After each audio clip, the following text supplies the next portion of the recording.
Welcome to the Art of Feeling. I'm Larry Lettich. And I'm Helene Brenner. Why are emotions so confusing? We're going to answer that question in just a few minutes. But before we can answer that, we'd like to ask you a question first. Do you actually feel what you feel? Now that's got to sound like a really strange question. Of course you feel what you feel. You may wish you didn't feel what you feel so much. But what if we told you that more likely you actually feel what you feel a lot less than you think, and that it might help you if you actually felt it more? That's pretty counterintuitive, I got to admit. But let me invite you to try this very simple little experiment right now, and you'll see what we mean. Answer this question. What are you feeling right now? If your answer is not much, then for the sake of this experiment, think of a moment in the past couple of days when you felt something stronger. What were you feeling then? Okay, do you have the feeling? Great. Now answer this question. How do you know what you're feeling or felt? How do you know you're feeling happy right now and not sad? Or sad and not scared? The reason you know you're happy is there are physical sensations you're feeling in your body right now that your mind then interprets as happiness. Right, the same way I can feel myself putting my hand on a table, that's the same way, or almost the same way, you feel your emotions. Our emotions, the feeling of our emotions, start in here, in our torso somewhere, our chest, stomach, abdomen, or sometimes we feel it first in our throat or behind our eyes. Go back now to that feeling you were feeling a second ago. Where do you feel it? What does it feel like? If you're happy, are you feeling a nice warm feeling in your chest?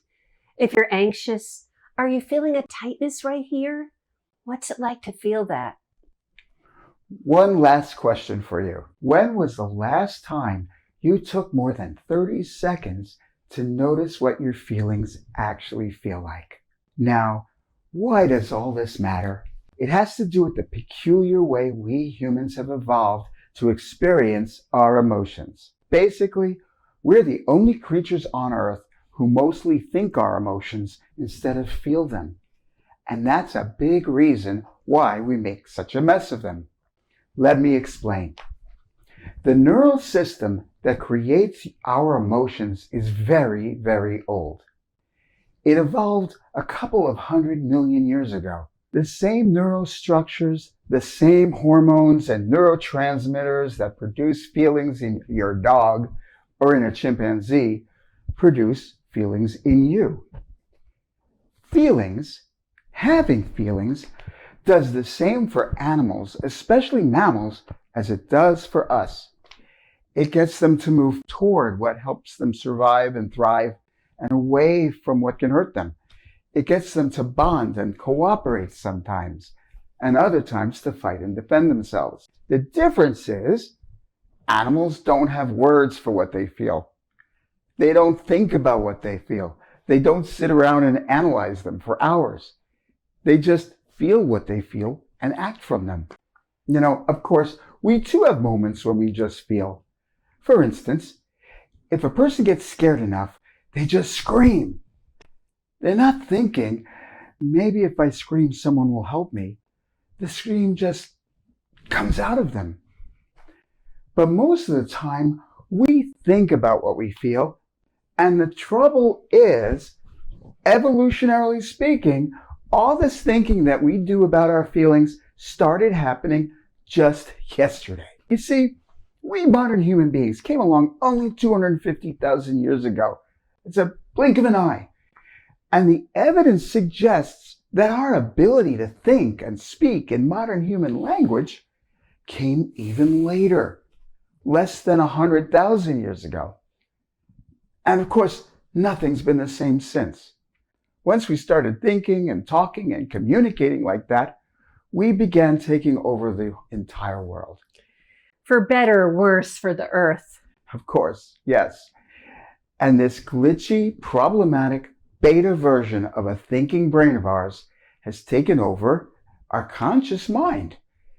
And that's caused major problems for our emotions. Because we still have our emotional brain. It's wired into our entire body, constantly sending us messages. It's doing for us exactly what it did for our ancestors 10 million years ago. But our thinking, word-filled, storytelling brain came along just a very short while ago and kind of took over. And the truth is, our thinking and emotional brains don't work well together. They don't speak the same language. Our emotional brain, because it evolved long before language, is fundamentally wordless. It signals to us mostly with sensations and images. Sometimes its signals are very intense, demanding immediate attention and decisive action. That's usually when we feel threatened and in danger. But most of the time, its signals are much quieter, softer, hard to put into words. That's because words are not its native language.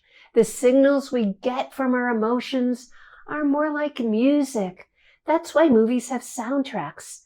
Have you ever wondered why certain melodies make you want to cry, move you to tears, even without any lyrics, and others just make you happy? Something about the rhythm and tones and key resonates in the emotional centers of our brains.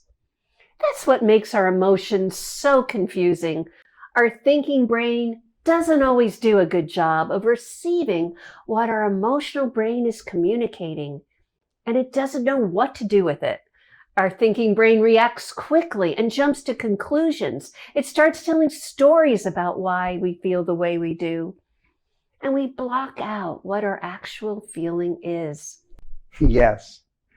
Most of the time, we think too fast or talk too fast to know what we really feel. Especially when we have a feeling that we don't like, we simply don't feel it. Instead, we do something. We lash out, or numb out, or try to talk ourselves out of it, or tell ourselves a whole story about it. The story may be true or it may be false, but we don't actually spend hardly any time at all just feeling what it feels like in our body. But if you go to that emotional place below the level of words, where you just feel a feeling in your body, in here, without putting any words on it, some really great things can happen. There's a lot of important information that we usually miss. For more than 100 years, psychology has talked about the subconscious. But the way we see it, the subconscious is mostly all those vague, wordless feelings that we never pay attention to. Follow them, let them emerge, and if you're patient, they'll lead you to what's going on within you, under the surface. This goes against most of what people hear. Most advice suggests that feelings get wild and irrational. So if you have a dysregulated emotion, it's up to your thinking brain to tell it to just calm down and stop misbehaving. But we blame the emotional brain too much. Have you ever noticed that when you get upset, it's not just the original emotion that's upsetting you, but even more, it's all the thoughts that were triggered by the emotion that are racing through your head.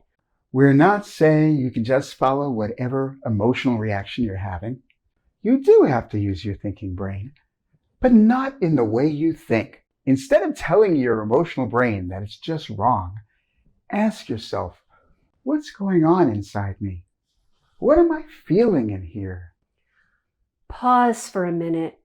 Turn off your thinking brain for just a minute and let yourself feel whatever it feels like inside. Don't argue with the feeling, just accept it. Treat your feelings with a little kindness. You'll probably feel calmer, better, and have more understanding about how you really feel. This is what we call being emotionally connected to yourself, and we believe it's the true definition of emotional awareness.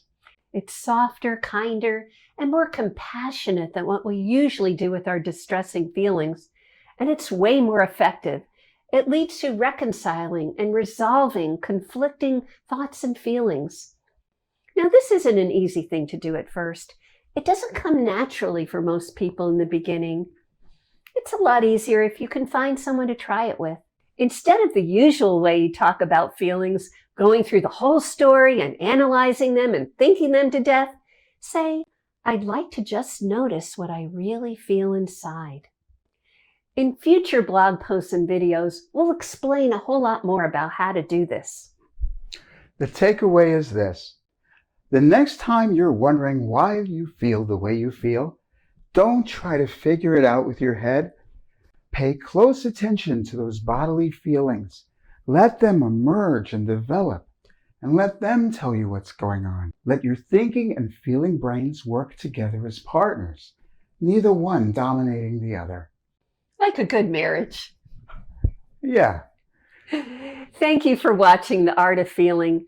If you want to hear more, like us or subscribe below. We have a whole lot more we want to share with you.